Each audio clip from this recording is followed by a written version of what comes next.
queridos y queridas herbonautas, hoy hablaremos sobre el suplementarismo. ¿Qué es eso? Es una moda que está surgiendo en la época actual. ¿Por qué? Porque debido a que la alimentación es cada vez más escasa en nutrientes y está basada principalmente en productos industrializados, quiere decir los productos que pasaron con un proceso de refinación o de selección de diferentes nutrientes. Y luego empezaron a ver la necesidad de enriquecerlos. Por ejemplo, pueden ver que la leche en los anaqueles de las tiendas siempre dice enriquecida en vitamina tal y tal, ¿verdad? O enriquecido en esto, enriquecido con aquello, enriquecido con yodo, la sal enriquecida con yodo, o el huevo enriquecido en no sé qué. Y entonces se preguntarán, bueno, ¿por qué la necesidad de enriquecer? Bueno, porque en el proceso industrializado de producción de alimentos en la agroindustria, esos alimentos han sido empobrecidos. Y entonces esos alimentos empobrecidos han formado una gran masa, una gran cantidad de personas que tienen, digamos, su perfil alimentario, su perfil nutricional empobrecidos como resultado de consumir la comida industrializada. Entonces, este empobrecimiento de nutrición, digamos, de nutrientes que existían de manera natural en las plantas, en diferentes partes de la naturaleza, en los hongos, en las algas, simplemente no pueden llegar al cuerpo y el cuerpo empieza a sufrir una serie de deficiencias.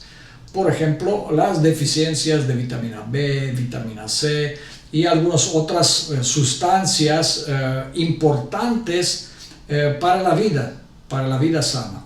Empezó a surgir otra industria, una industria grande que se llama la industria de los suplementos. Industria que prepara proteínas de polvo para que crezca el músculo o preparados vitamínicos que suplementan la falta de presencia o de síntesis de vitaminas en el cuerpo.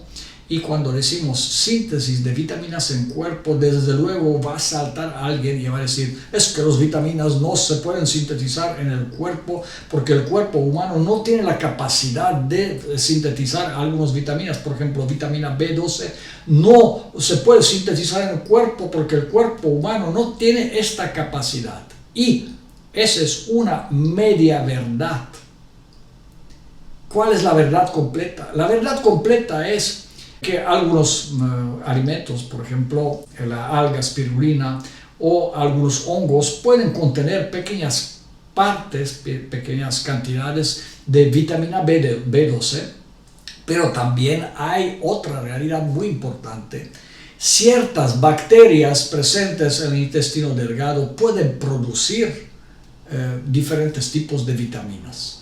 Quiere decir, dependiendo de lo que comemos, si comemos comida natural, si comemos comida basada principalmente en frutas y verduras o raíces, o sea, quiere decir productos de origen vegetal, entonces preparamos las condiciones para que nuestro intestino se incrusten y sobrevivan una gran cantidad y una gran variedad de bacterias y hongos que lejos de ser patógenos, al contrario, son hongos y bacterias benéficos, ayudan a la producción de ciertas enzimas y ciertas vitaminas que de otra manera serían, digamos, faltantes en la dieta y en la nutrición, el perfil nutricional. Todo lo contrario que dice la industria de los suplementos, la que sugiere que debemos de suplementarlos. Entonces algunos nutricionistas toman la decisión de sugerir a todos que deberíamos suplementarnos por lo menos a partir de cierta edad, porque si no vamos a vivir en deficiencias. Pero la realidad es que si comemos suficiente cantidad de alimentos vivos, quiere decir alimentos que han sido pasados por un proceso de fermentación, por ejemplo, como el chucrut, miso, kimchi y algunos otros, pueden surtir a nuestro cuerpo una suficiente cantidad de microorganismos vivos que sobrepasan la barrera del ácido clorhídrico en el estómago y forman parte normal de un organismo sano. Tienen la capacidad de producir las vitaminas y las enzimas que necesitamos para una salud correcta y bien desarrollada. No es ningún secreto que cuando comemos fruta o verdura fresca o una planta fresca dentro de una ensalada, también ingerimos una gran cantidad de bacterias, hongos, virus, organismos vivos que viven dentro de la savia de la planta. Y no es nada malo. Eso es, al contrario, bastante provechoso para la microbiota en nuestro intestino. Mientras más biodiversa es nuestra microbiota en el intestino, mejor, más salud vamos a gozar. Ahora, existe una arraigada idea de que la suplementación con las vitaminas, que es algo súper benéfico, súper de moda y súper necesario, que sin esto no podemos tener una salud verdadera. Pero existe un fenómeno muy interesante cuando nosotros tenemos, por ejemplo, una bacteria o varias bacterias que producen vitamina B12 en el intestino, y si suplementamos con vitamina B12, entonces estas bacterias en el intestino van a perecer y van a desaparecer de nuestro intestino. Y van a aparecer bacterias que son, al contrario, que son especializadas en tragar vitamina B12. Quiere decir, el exceso de una vitamina va a provocar una extinción de las bacterias fijadoras o productoras de esta vitamina o de esta enzima. Y cierta escasez, no una extrema escasez, pero una ligera, moderada escasez de una vitamina provoca la presencia de bacterias que la producen.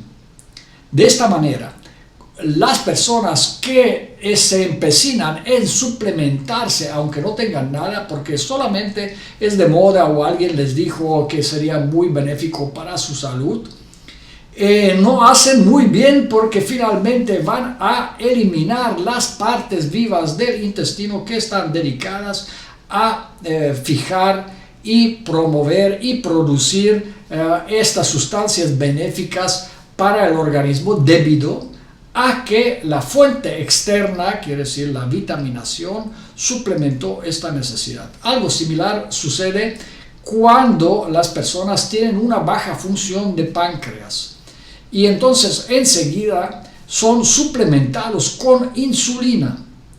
Y esta insulina se va escalando poco a poco de dosis, primero en pastillas, luego inyectada una vez al día, luego 2 veces al día y luego 3 veces al día, hasta que el páncreas no produce absolutamente nada. Parte de este proceso forma precisamente la suplementación de insulina. Cuando suplementamos insulina de manera externa, entonces disminuye la necesidad que el páncreas funcione correctamente. La ingesta de productos multivitamínicos en dosis indicadas por un médico están correctas siempre y cuando el uso no sea continuado o en una cantidad enorme. Pero un consumo indiscriminado de las vitaminas, por ejemplo vitamina C, que puede provocar cálculos renales si se consume en exceso. Las vitaminas liposolubles, por ejemplo la vitamina A, D, E y K, son las más tóxicas. El uso indiscriminado de la vitamina A puede provocar una osteopenia, fracturas o incluso puede provocar una teratogénesis, quiere decir malformación del feto en las embarazadas. El uso exagerado de la vitamina D puede provocar hipercalcemia, quiere decir una sobrepresencia del calcio, y también, por otro lado, puede provocar osteoporosis. Por otra parte, abuso en la vitamina C incluso puede provocar la muerte. ¿Y cuál es la mejor manera de mantener una microbiota biodiversa en nuestro intestino, tanto en el intestino delgado como en el intestino grueso, mientras que en el intestino delgado la mayoría de las bacterias son aerobias. El intestino grueso, la mayoría de las bacterias son anaerobias y ambas las necesitamos para nuestra salud. Uso indiscriminado de antibióticos y medicinas antifúngicas puede provocar grandes desequilibrios en la microbiota del intestino.